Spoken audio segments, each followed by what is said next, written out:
नमस्कार, मेरा नाम है अनुज। आज के मुख्य समाचार में आपका स्वागत है। दल बदल कानून की दुर्गति।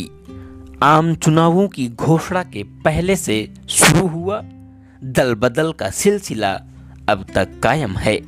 इससे अनेक जगह मतदाता भ्रमित होंगे कि चेहरा किसका है और चुनाव चिन्ह कौन सा है। दल बदल केवल चुनाव के समय ही नहीं बल्कि चुनाव बाद भी होता है।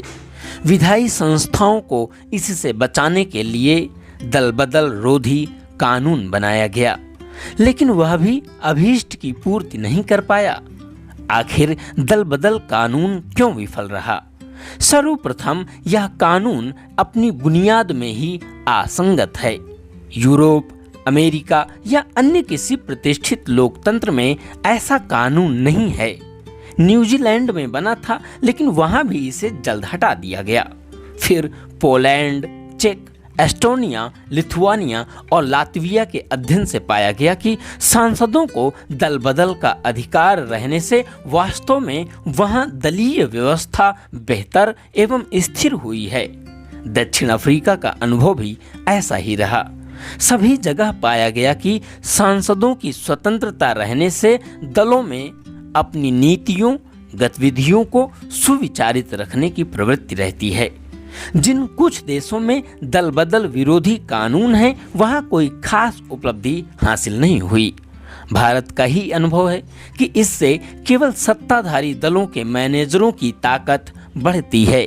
वे सांसदों, विधायकों पर पूर्ण नियंत्रण रखते हैं, जिससे दलों की महत्ता जनप्रतिनिधियों से भी ऊपर हो जाती है।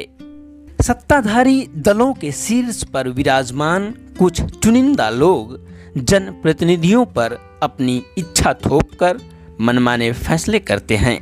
दल बदल विरोधी कानून संविधान की भावना के भी विरुद्ध है। मूलतः इसीलिए यूरोपीय देशों में सांसदों को वैचारिक या कार्यगत स्वतंत्रता है, उन पर दलीय अंकुश नहीं है, क्योंकि संसद सर्वोच्च कानून निर्मात्री संस्था है। यदि उसी के सदस्य के हाथ मुंह बंधे हों, तब संसद में वे राजनीतिक दल के प्रबंधकों की कृपा के मोहताज रहेंगे। यह भी किसी से छिपा नहीं कि दलीय सूत्रधारों की तिकड़मों से ही अनेक सांसद और विधायक इस या उस पार्टी में आते जाते हैं। प्रायः इसमें खरीद बिक्री के आरोप लगते हैं। विधायकों को बसों में भरकर बंदी की तरह ले जाने के दृश्य बहुत आम दिखते हैं।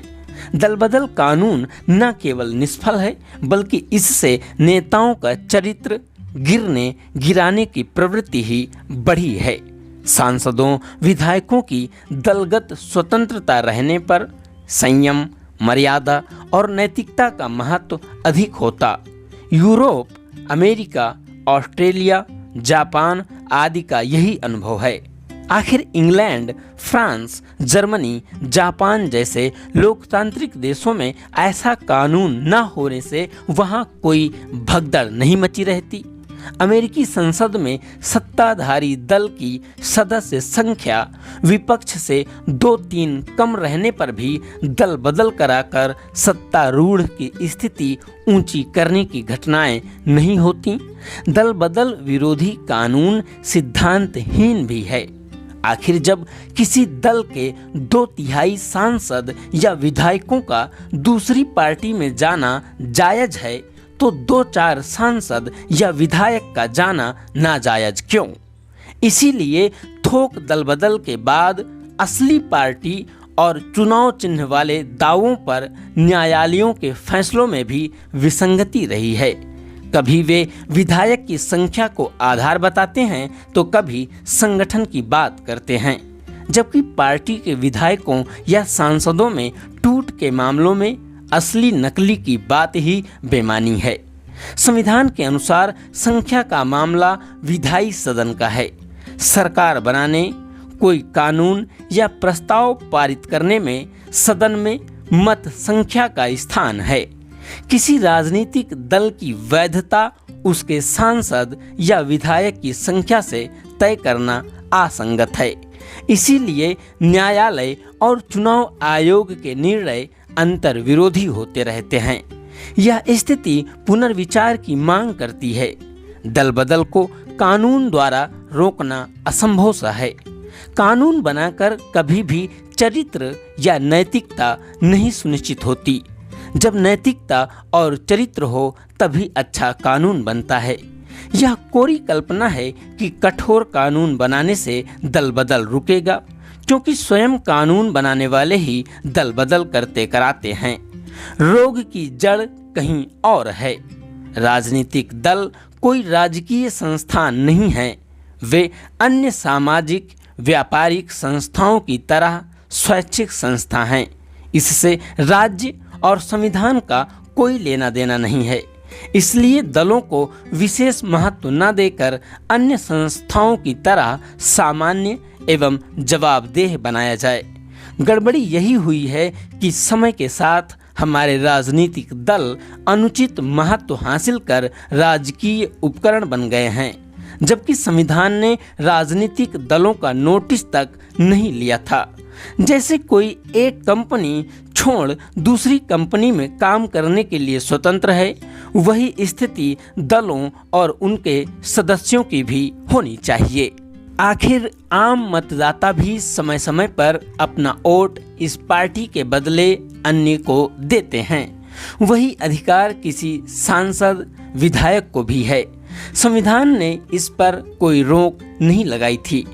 कानून बनाकर इसे रोकने से केवल सत्ताधारी दल के मैनेजरों की ही ताकत बढ़ी है, जो अपने विधायकों सांसदों पर लगाम लगाए रखते हैं और दूसरे दलों के विधायक सांसद तोड़ते हैं। ऐसे में यह कानून न केवल निष्फल और आदर्श पार्टी मैनेजरों को अनुचित ताकत देता है, बल्कि विधायक सांसद के स्वतंत्र विचार और कार्य अधिकार को भी बाधित करता है। इसीलिए किसी पुराने परिपक्व लोकतंत्र में ऐसा कोई कानून नहीं, क्योंकि यही मानवीय स्वतंत्रता गरिमा के अनुकूल है। हमारी संसद, चुनाव आयोग तथा सुप्रीम कोर्ट को लोकतंत्रों के आदर्श व्यवहारों का आकलन कर देश में भी राजनीतिक दलों के विशेषाधिकार खत्म करने चाहिए। दल और राज्य का घालमेल बंद होना चाहिए। दलों को भी अन्य सामाजिक संस्थाओं की तरह अपने आय व्यय के लिए समान रूप से सार्वजनिक स्तर पर उत्तरदायी बनाना चाहिए। तभी दलों की ओर से संदिग्ध, लोभी और अयोग्य लोगों का आकर्षण घटेगा। जब राजनीतिक दल अन्य सामाजिक संस्थाओं की तरह जवाबदेह बनाए जाएंगे, तभी उनके अनुपयुक्त तत्वों द्वारा राज्य तंत्र का दोहन करने की आशंका घटेगी। तब स्वतः अनेक बुराइयां कम हो जाएंगी, जो अभी दलों को तरह तरह के कानूनों से छूट तथा अन्य कई विशेषाधिकार मिल जाने से बनी हुई हैं। लेखक राजनीति शास्त्र के प्राध्यापक एवं वरिष्ठ स्तंभकार हैं श्री शंकर सनर्जी। बहुत बहुत धन्यवाद।